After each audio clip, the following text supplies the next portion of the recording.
ओशो कहते हैं कि यह कहानी आपके जीने की सोच बदल देगी। एक दिन एक किसान का बैल कुएं में गिर गया। वह बैल घंटों जोर जोर से रोता रहा और किसान सुनता रहा और विचार करता रहा कि उसे क्या करना चाहिए और क्या नहीं। अंततः उसने निर्णय लिया कि चूंकि बैल काफी बूढ़ा हो चुका था, अतः उसे बचाने से कोई लाभ होने वाला नहीं था और इसीलिए उसे कुएं में ही दफन कर देना चाहिए। किसान ने अपने सभी पड़ोसियों को मदद के लिए बुलाया।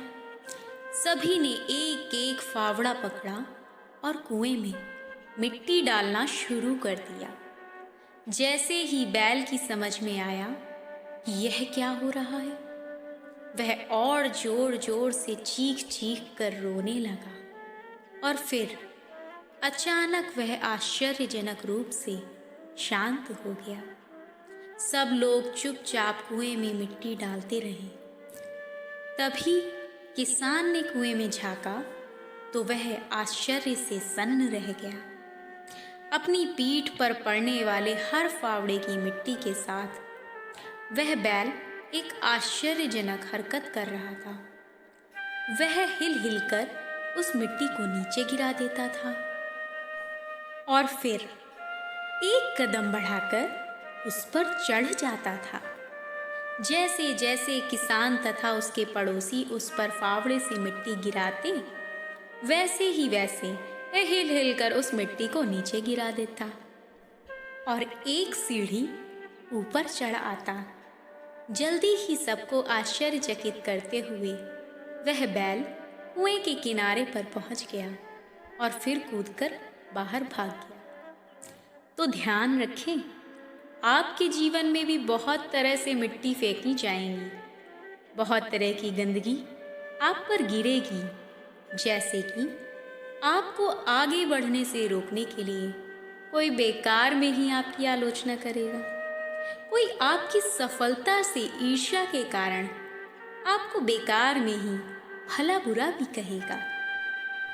और ऐसा भी हो सकता है कि कोई आपसे आगे निकलने के लिए ऐसे रास्ते अपनाता हुआ दिखेगा जो आपके आदर्शों के विरुद्ध होंगे। ऐसे में आपको हतोत्साहित होकर कुएं में ही नहीं पड़े रहना है, बल्कि साहस और हिम्मत के साथ हर तरह की गंदगी को गिरा देना है और उससे सीख लेकर उससे सीढ़ी बनाकर बिना अपने आदर्शों का त्याग किए हुए अपने कदमों को आगे बढ़ाते जाना है और आगे बढ़ाते जाना है। तो सकारात्मक रहें और सकारात्मक जिए। इस संसार में कहते हैं, लहरों से डरकर नैया पार नहीं होती और हिम्मत करने वालों की कभी हार नहीं होती, कोशिश करने वालों की कभी हार नहीं होती। तो दोस्तों, हमें भी हार नहीं मानना चाहिए और फिर से उठकर अपने काम में फिर से लग जाना चाहिए। तो कैसी लगी आपको ये स्टोरी? इस स्टोरी को लाइक शेयर करना बिल्कुल मत भूलें और हाँ, अगर आप चैनल पर नए हैं तो सब्सक्राइब ज़रूर करें।